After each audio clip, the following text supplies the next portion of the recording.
현대미술 하면 좀 어렵게 느껴지시나요? 이게 대체 뭘 그린 거지 싶을 때도 있고요. 근데요, 바로 그 혼란스러움이 사실은 엄청난 혁명의 시작이었습니다. 미술의 모든 규칙이 그냥 산산조각 나버렸던 시대. 익숙했던 세상이 완전히 낯설게 보이기 시작했던 바로 그 혁명의 한복판으로 저와 함께 떠나보시죠. 자, 이런 상상 한번 해볼까요? 여러분 앞에 사과가 하나 있어요. 당연히 우리는 한쪽 면밖에 못 보죠.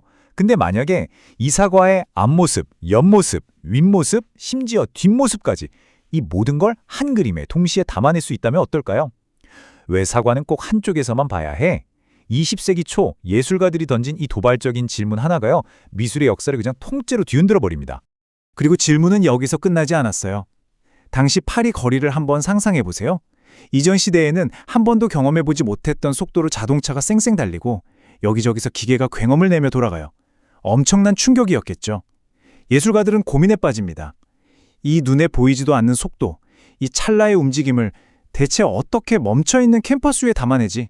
네, 맞아요. 이제 예전 방식으로는 도저히 이 미친 듯이 변하는 세상을 담을 수가 없었던 거예요. 그냥 눈에 보이는 대로 예쁘고 똑같이 그리는 거? 이제 그런 건 의미가 없다고 생각했죠. 이전 세대는 상상조차 못했던 이 새로운 현실을 표현하려면 뭐 어쩌겠어요. 과감하게 낡은 규칙들을 다 부숴버릴 수밖에요. 자, 그 혁명적인 질문들에 대한 첫 번째 대답, 바로 입체파입니다.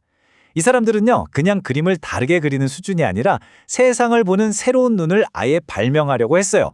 입체파의 핵심 아이디어는 딱 이거예요. 어떤 사물이 있으면 그걸 막 잘게 조각내서 기하학적인 도형으로 만들어요. 그리고 나서 여러 각도에서 본 모습을 한 화면에다가 다시 조립하는 거죠. 비유하자면 택배 상자를 쫙 펼쳐서 모든 면을 한눈에 볼 수 있게 만드는 거랑 비슷해요. 바로 그겁니다.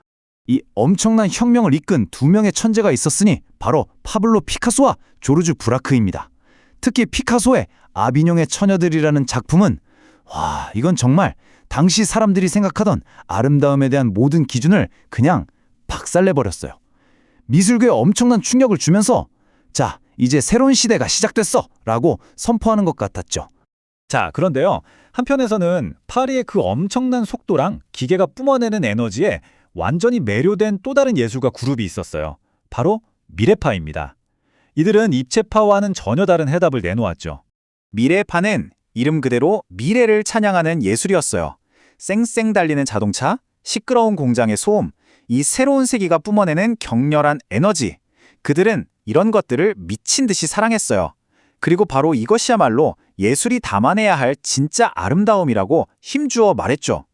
이 지점이 정말 재밌어요. 어떻게 움직임을 그렸을까?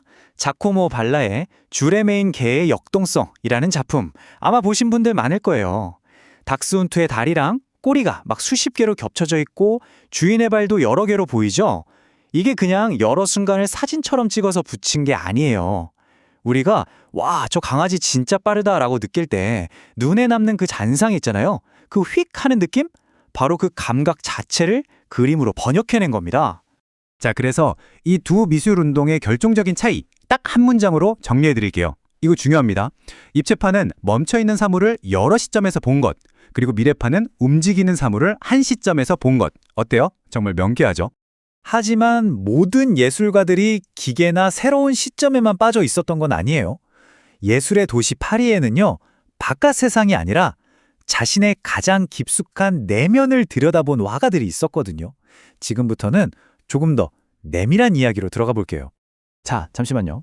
지금 여러분이 저랑 같이 조용한 미술관에 와 있다고 상상해 보세요. 제가 옆에서 그림을 설명해 드리는 거예요. 이 에콜드 파리 화가들의 그림 앞에 딱 서면요, 금방 알 수 있어요. 이 사람들에게 진짜 중요한 건 바깥 세상이 아니었구나. 이들의 캔버스는요, 인간의 내면, 지워지지 않는 기억, 이 거대한 도시 속의 외로움을 비추는 거울과도 같았어요.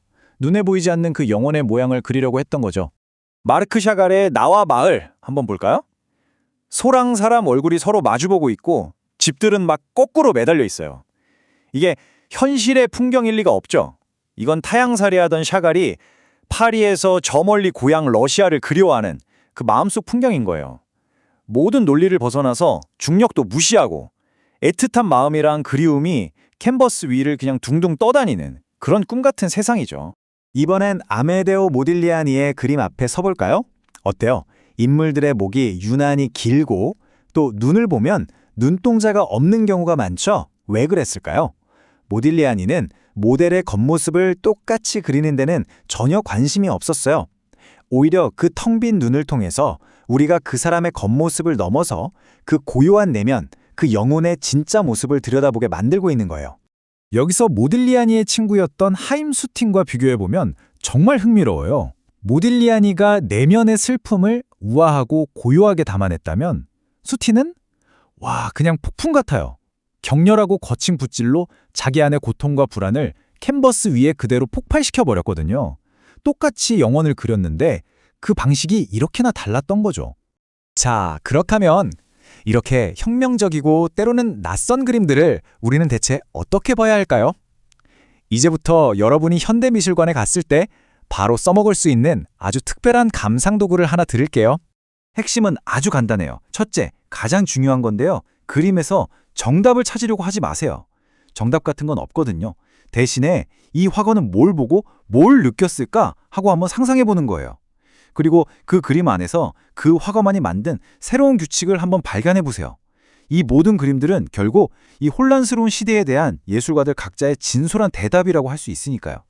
결국 입체파, 미래파, 그리고 에콜드 파리, 이들은 모두 다른 길을 걸었지만 사실은 같은 목표를 향해 가고 있었어요. 이 예술가들은 단순히 그림을 그린 게 아니었습니다. 완전히 변해버린 세상 속에서 길을 잃지 않으려고 자기만의 방식으로 새로운 현실을 그려냈던 거예요. 어떻게든 이 세상을 이해하고 살아남으려는 처절한 시도였던 거죠. 자, 이제 마지막으로 여러분께 질문 하나를 던지면서 마무리하려고 합니다. 만약 여러분이 100년 전 파리의 예술가였다면 어땠을까요? 그 엄청난 변화와 속도, 그 속에서의 고독과 새로운 희망, 이 모든 걸 어떤 방식으로 캔버스에 담아냈을 것 같으세요? 여러분만의 그림을 한번 상상해 보시는 건 어떨까요?